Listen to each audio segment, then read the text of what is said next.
Welcome to Nestor Lakay Channel. Andito tayo ngayon sa 13. Kukuha tayo ng kopya ng PSA marriage contract. Last week, nag-fill up kami online sa PSA.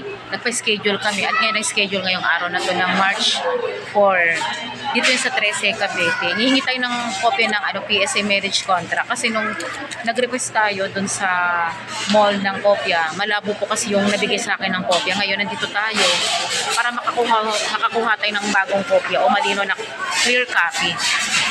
And kapag nandito na tayo sa PSA, magpipill up tayo ng form para sa marriage contract. At ngayon, pagka-fill up po nito na papel, pupunta tayo sa dito sa screening, nakapila tayo.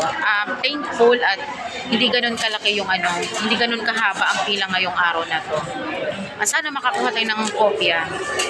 Kasi may gagamitin tayo nito sa mga importante po ito para sa mga pipilapan nating mga halimbawa pag mga maglulung tayo, kukuha na po tayo ng kopya ng marriage contract. Paano kumuha ng PSA marriage contract? Panoorin po ninyo ang video na to at makapagbigay po sa inyo ng impormasyon. Ito pa tayo sa pila. Pero hindi naman po ganun kadami ang tao. Mag-aantay lamang po tayong tawagin. I-screening lang po muna itong ating At saka kailangan po tayo may dalang ID. ID ito, kailangan may dala tayong ID. Bayad po tayo ngayon dito sa counter number 8. Pagkatapos po ma-screen ng ating marriage contract, magbabayad po tayo sa counter number 8. Katatapos lamang natin magbayad. At ngayon mag-aantay tayo ng releasing. Ang number po natin ay 347E. Dito lang po yan sa PSA.